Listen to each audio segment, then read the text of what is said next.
It's September 12th, 1987.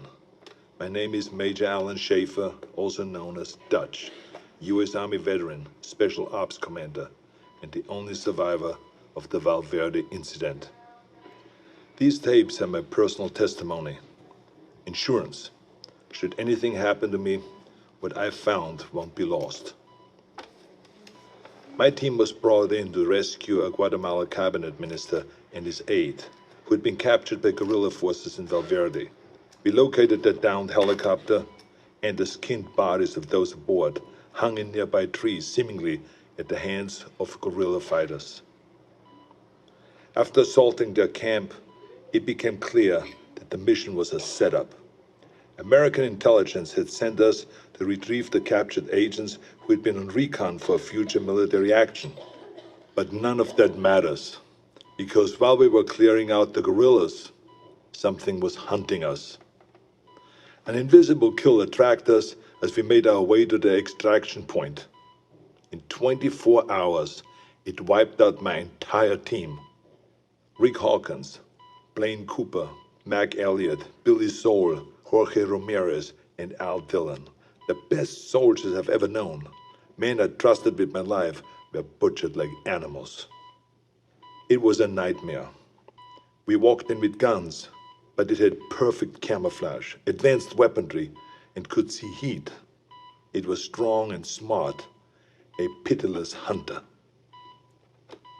I waited, I watched, and when I understood it, when I saw how it hunted, I killed it. As it lay dying, in a final fuck you, it activated an explosive device. I barely escaped that blast. My radiation sickness and the crater of the explosion are the only evidence it ever was here. I've given my official statement to Agent Peter Keyes of the OWLF, but it's become clear I needed to investigate Valverde myself. Keyes was thorough, but he asked all the wrong questions. I mean, we have proof of alien life, but that life sees us as game. It's an alien whose first contact with humanity was to hunt us for sport. All Keyes cared about was the technology lost in the explosion. He can see the jungle for the trees. I see the threat. He sees the opportunity. Spies are all the same. I mean, we aren't people to them. We are assets. How many soldiers would he feed to those monsters just for a chance to steal from them or to learn from them? The government can't be trusted. So I will have to do this on my own. I'm cutting my treatment short and going off the grid. I will make my way back to South America to Valverde. I was told that there were stories about demons who make trophies of man. I'd like to hear those stories.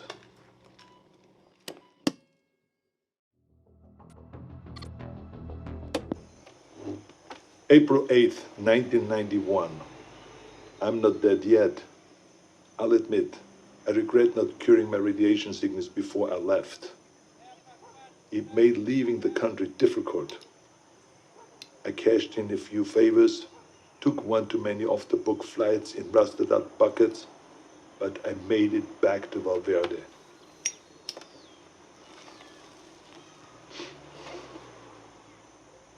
The area was on lockdown, sealed by American intelligence for study. The complex centered on a crater from the alien self-destruction. I found the scientists slumming in a local bar. A few drinks, a couple of threads later, he was ready to talk. It wasn't much, barely anything I didn't already know. The blast emitted a form of radiation they'd never seen before. Some believed it was extraterrestrial, some didn't. Either they're not too bright, or there's nothing to find. I decided to let them keep searching in vain. It kept them busy and off my trail. I've been touring villages and small towns using the cover of an author writing about South American folklore. I don't know if any of them bought in, but they took my money and told their stories. The closer they were to the jungle, the more stories of devils in the trees. Some were bullshit, made up on the spot, but some carried consistencies that I couldn't ignore.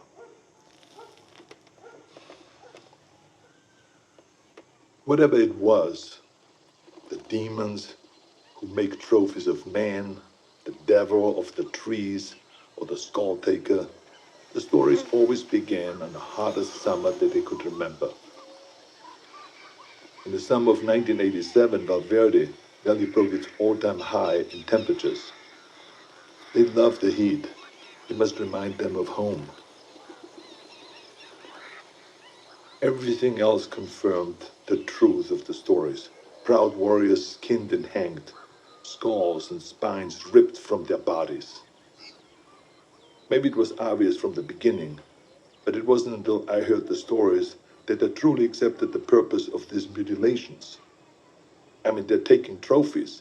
They travel impassable distances to hunt us, skin us, and mount us over some alien fireplace on another world. It would be disgusting if it weren't so familiar. Where do I go now? It's been on my mind all year. The takeaway from all this intel is that they've been doing this for decades, centuries maybe. They're coming back, and I need to be there when they do.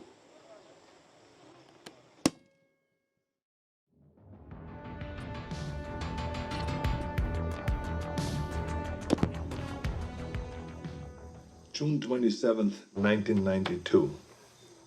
It's hard to remember that the most important part of an operation is patience.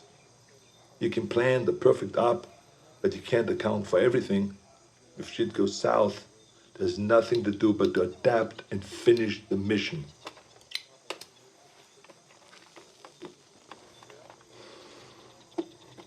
Sometimes you just get lucky.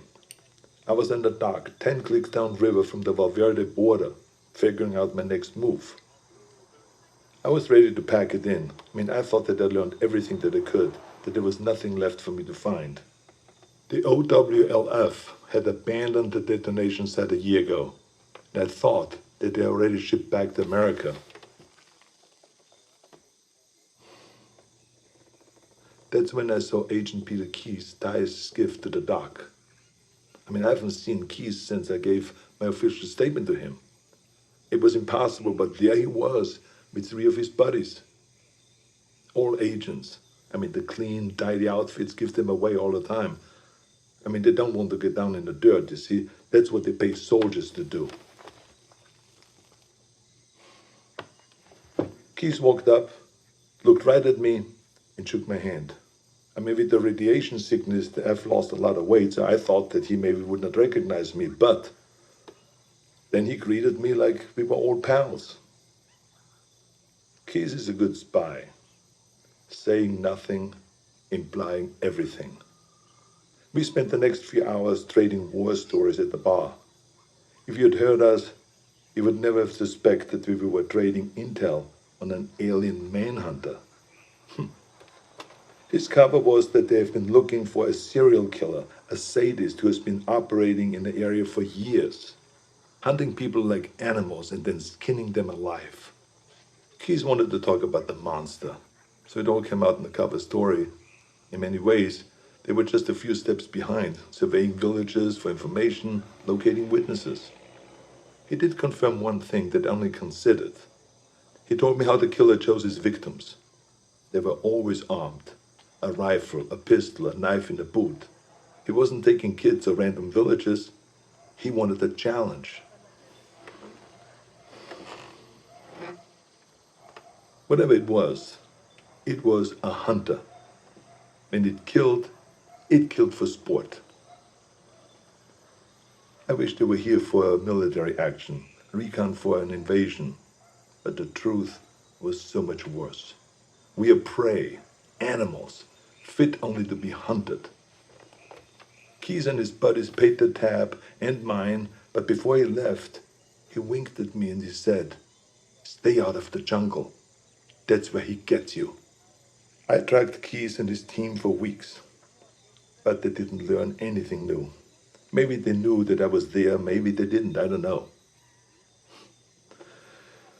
I've risked enough for now. I think it's time to disappear. Keep my ear to the ground. Be patient.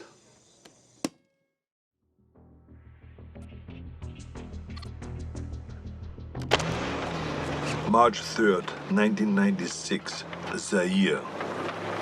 I thought I could wait. I thought that I could hold back and make my move at the right time. I couldn't. Fuck. I had to find them. I needed to hunt it or let it hunt me. I joined up with any private military company that was headed into the hot zone.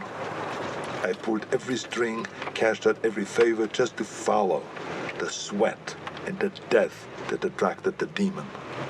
I eventually put together a team myself. Lost soldiers and haunted men, willing to fight and to die wherever I led them. They thought that I was a legend, and I let them believe that. I'm quiet and good in what I do. They needed them to see me as a legend, so that they could take them to die in a sweltering jungle. We went on more missions than I can remember. We didn't fire until we were fired at. They thought that it was my code. It wasn't. I was waiting and watching. Our last mission was an evac up in the Congo.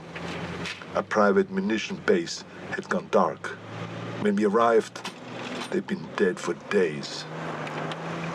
Bodies strung up on floodlights around the base, all of them skinned, some missing skulls and spines. We secured the site and waited for backup to arrive.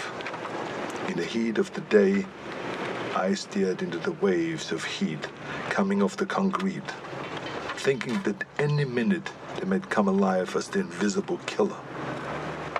And then they did. I didn't wait. I unloaded every round I had. Trusting me, my team fired in the same direction. It wasn't the first time I'd done it, but this time I knew what I was looking for. It was so fast, we couldn't hit it. We panicked, and stray rounds struck the crate of RPGs. And that explosion hit other munitions that exploded. By the time the smoke cleared, the demon was dead, but so were all my men. I took samples of its blood, pieces of its anatomy, and what tech that I could salvage. And then I burned everything. Then it disappeared. I never checked in mid-HQ. As far as I know, I was counted among the dead.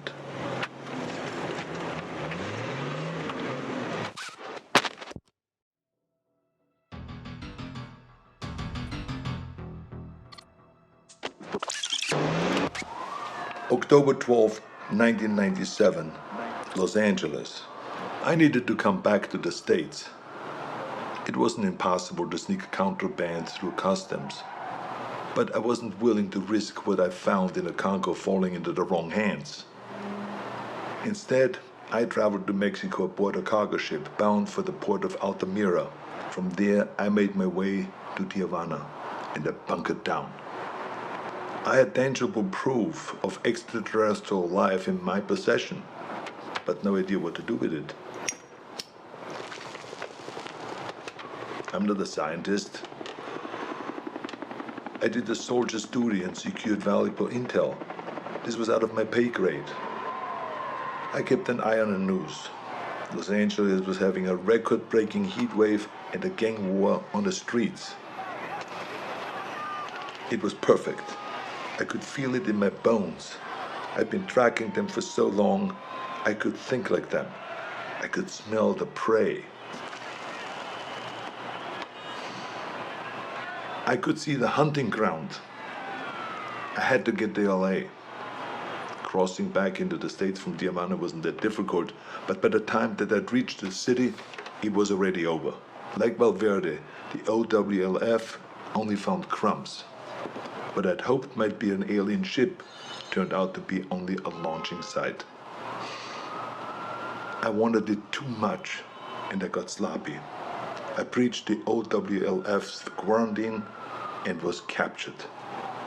I'd hoped to be bailed out by Agent Keys, but he died. With Keys gone, the OWLF was leaderless and disorganized. I was interrogated, but I negotiated my release by bartering the alien materials that I'd recovered from the Congo. During the negotiations, it was clear how little they knew. They needed someone who understood the threat, so I offered to work with the OWLF as a consulting advisor. They had the funding, the technology that I needed to continue my hunt. I wouldn't work for them, but I would work with them. There will be a weapon that I can use to hunt down these predators as they move to fresh ground. It's only a matter of time until they see us as a real threat. When the prey can fight back, it's no longer a hunt. It is war.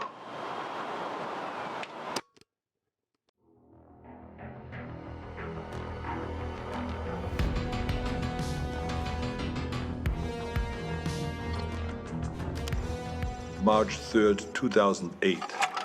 We've gotten good at killing predators. Every time we find one, we come back with more tech, more research, and the OWLF's funding goes up. Together, we have gotten stronger and more efficient. For a time, the aliens were surprisingly predictable. They had no idea that we knew so much about them. But that began to change. They sent better hunters every time. They're beginning to see us as a threat. Or we've become a more worthy prize. Maybe both.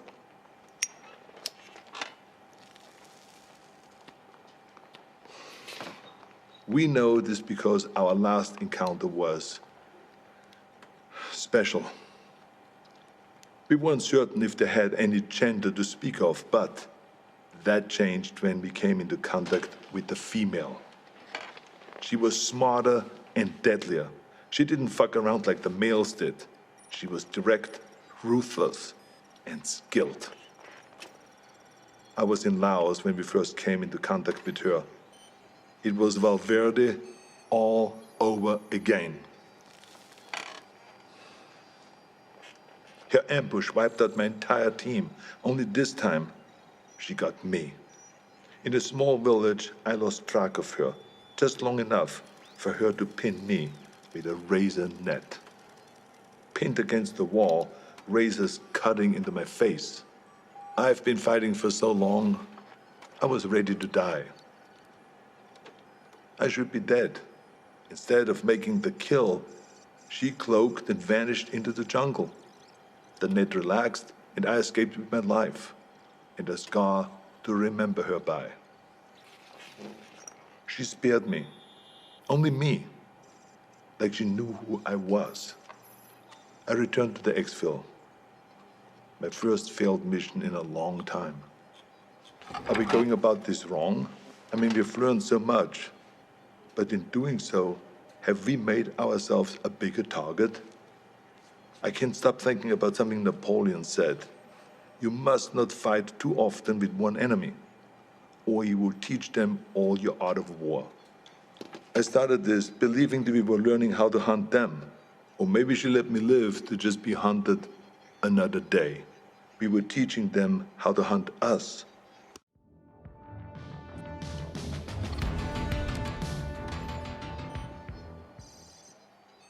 January 13th, 2019. I knew that the Predator's deployment to Earth would make it impossible to keep all of this a secret. Sooner or later, there would be another player on the board. I'd hoped that it would be another agency, one that understood and respected the threat. Project Stargazer. Our initial intelligence on Stargazer was that they were capable, funded, but inexperienced. But they were smart. They took the OWLF's funding and got it shut down. Everyone we could identify in their group was a disavowed member of another agency, including the OWLF. Lacking strong leadership and a clear directive, they were sloppy and arrogant. They were aware of the Predator's threat, and while they had many of the pieces, they struggled to see the bigger picture. Stargazer was so far behind that we didn't see them as a threat until the event in Mexico. The recovered Predator escape pod was an extraordinary find for Stargazer, but the death toll was a heavy price to pay for taking a Predator captive. My task force has many directives, but one of the most primary is we do not take captives. Retrieve technology, corpses, and other intelligence. But there's no value in a live Predator, only liability. The enemy does not want peace. The enemy does not negotiate. Its only drive on Earth is to hunt. What we might learn from a captive Predator would never be worth the risk to our people. Stargazer didn't learn from their mistakes, and the technology they've recovered has only made them cocky. When the government cut ties to the agency, it should have shuttered their project permanently, but they only shifted their goals. Guerrilla factions and private military companies are being contracted by Stargazer to set out bases and equipment in locations that we have identified as ideal hunting grounds. We believe that the former intelligence project is setting itself up to be a fully independent dealer of otherworldly arms. This is the worst-case scenario. Hostile forces will use those weapons on their enemies, and they will use them on us. All the while, the true enemy stalks us unseen. It's a distraction mankind can't afford. Stargazer will have to be dealt with.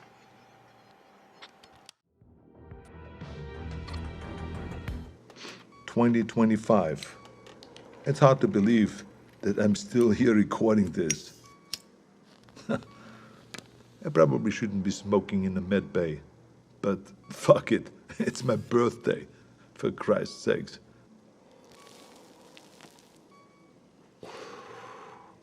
I turned 78 today, but I'm out there hunting. I should be retired. I should be doing anything but this. My life shouldn't be possible. But the very thing that I hunt, that hunts me, is what's keeping me alive. As we began to understand the Predator's technology, we started to use it. A fight with a Predator female went bad and I was critically wounded. Dying, I agreed to experimentation. It worked. It worked so well that the cells in my body stopped aging. Pushing 80 now, I'm fighting like a man in his 40s. It's not the only experiment that I've been part of. I'm deadlier now than I was in Valverde. The OWLF has been fully reinstated. It's grown larger than ever before. We saved John Keyes from Stargazer. His father was Peter Keyes. I suppose you could say that he was a very dear acquaintance. His son is a gifted scientist. I worry about the future. The Earth is seeing unprecedented rise in heat and war. As the climate changes and the temperatures go up, more and more countries are becoming hunting grounds. We have killed so many of their kind, but they only send more. The number of events that we have witnessed has increased threefold in 10 years.